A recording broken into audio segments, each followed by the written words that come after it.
And clearly, Russia has been, escalating toward genocide in this war, at least. So if Putin hasn't already crossed the genocidal threshold, so to speak, it's way too late in the day for this kind of thinking. It really is. And I'm not up on a soapbox for a no-fly zone. I am up on a soapbox for, total sanctions against Russia, complete economic isolation of Russia. That I am very much on a soapbox for. In terms of the West getting any more militarily involved than it's already gotten, I understand the problems with that. And they're obvious. I don't think that we need to be lectured about them.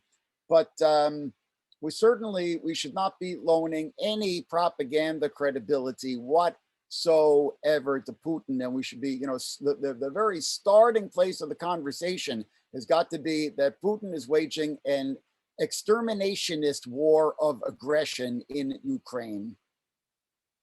Okay, Bill. So I have two burning questions. The legendary Bill Weinberg.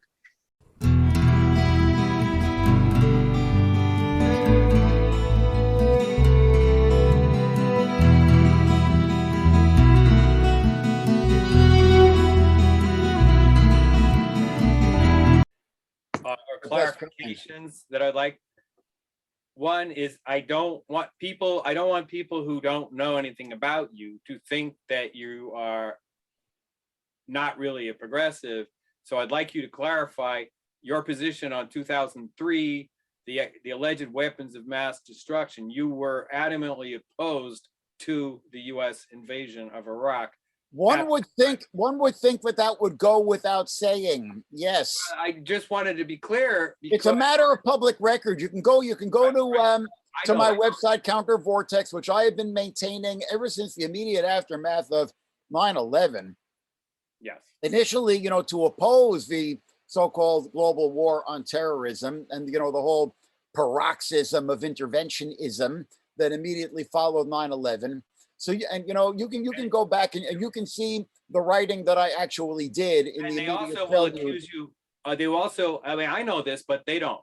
The people, the viewers, they may also accuse you of being very concerned with blue-eyed blonde Ukrainians and neglecting people of color in Yemen and Palestine. And I mean, to me, that's the biggest joke of all. I mean, first of all, just to say one more thing on the last point, I opposed W. Bush's invasion of Iraq for exactly the same reason that I opposed Putin's invasion of Ukraine.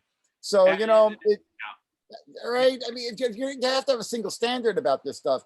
And as for, the notion that I'm ignoring wars in places like Yemen. Well, I could, just give a litany of wars in absolutely forgotten places around the world, in, the developing world, the global South, whatever you want to call it, which have really received no media coverage at all. I mean, everybody talks about Yemen because Yemen, contrary to, the Chomskyan line, actually does receive some media coverage. That's how we know about it.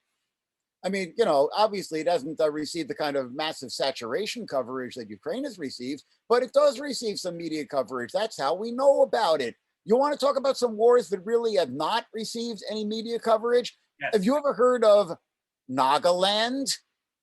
Have you ever heard of Ambazonia? Okay, I could go on. These are wars in places, horrific wars which are going on, which really are receiving practically no media coverage. And I've been one of the few journalists in the West who has been trying to raise some attention about the absolutely horrific conflicts and human rights atrocities which are going on in places like Nagaland and Ambazonia, which most Western progressives don't even know that they exist. The whole raison d'etre of my project, Counter Vortex, is precisely to cover underreported conflicts. So I have no patience for this accusation whatsoever. Right. I just want to make sure that's clear. And you also do cover Gaza and the West Bank. And of course. Okay, you cover all this. Yeah, I did. During the Gaza invasion,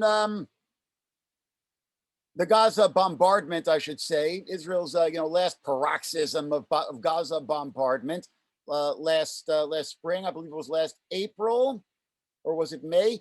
I did a podcast then warning that Israel is approaching, or was, and obviously it's a longer term project, so we could still continue to use the present tense.